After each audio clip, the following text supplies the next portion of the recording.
Pulled the kick late. Sam Powell-Pepper wheels around, drives it long, goal square. Georgiades. That's as good a start as Kenny Hinckley could hope for. Hopefully he's made his way up to the coach's box, because that's just perfect. They've been a poor pressure team. This bloke's going to help them. And Georgiades slots a perfect start for Port Adelaide. Geelong probably give you that challenge more than any other team.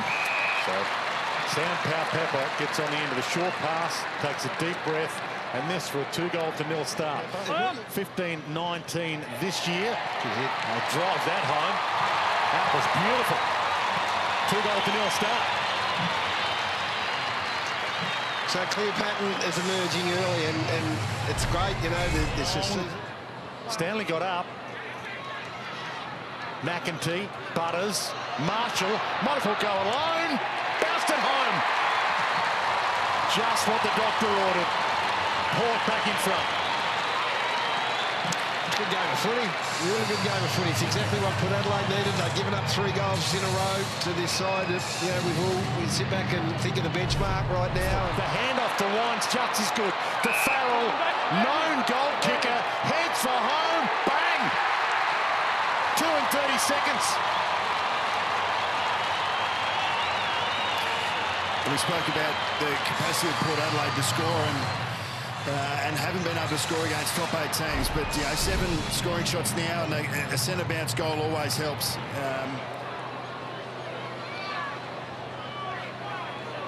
Big kick this. Look at the momentum back. Drives it through brilliantly.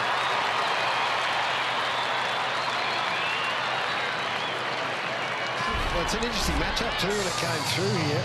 Georgiades finds himself with Buse, so it's whether they've been stretched a little bit.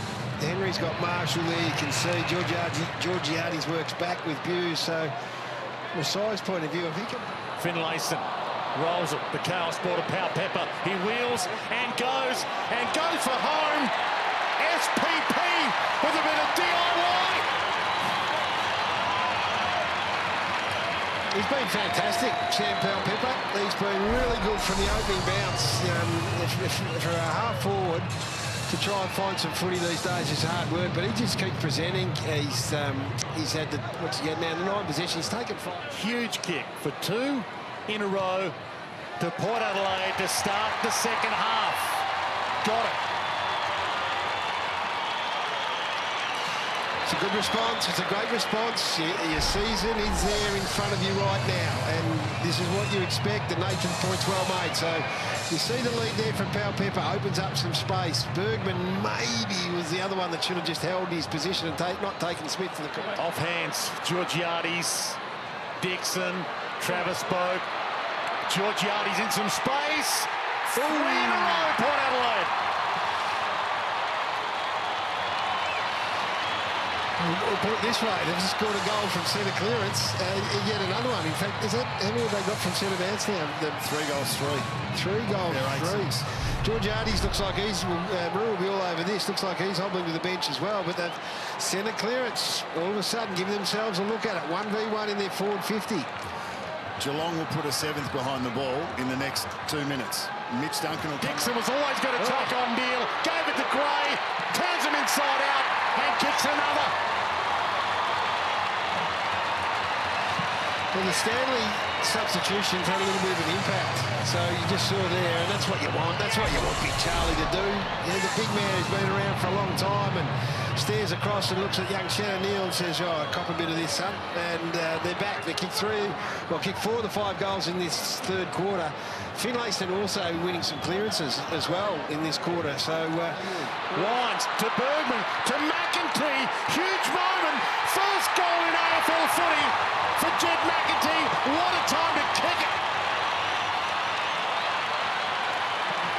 Yeah, for Port Adelaide's work in and around the contest and their capacity to get even numbers in front of the ball, that particular goal is going to fuel them even further, because it's a front half turnover that they've been able to force against Geelong's offence from back half. They get the ball, they square it back up, and then they finish off. So that is one of the few scores they've been able to get from turnover. It's only the 2nd goal they've kicked from front half, so great win for them. And this is what happens when Charlie Dixon is able to... This bloke's the other one. Finlayson against Blitzarve this time. Marshall was tunnelled. He gets a free kick. Edge of the seat stuff for everyone, including Ken Hinkley. From directly out, from 34 points down. It's crisis time in their season. It was crisis time in this game. Oh, but a rise, King Charles scores a level. What a great response from Port Adelaide, and obviously the coaching shifts that brought it to us at halftime have been really effective, and that is, you know, our effort and our intensity is up. We're winning contested ball, but Geelong are out structuring us around the ground. So what we're going to do is we're going to even up the numbers and trust that our intensity... It's his six-shot history. This spot, all grounds.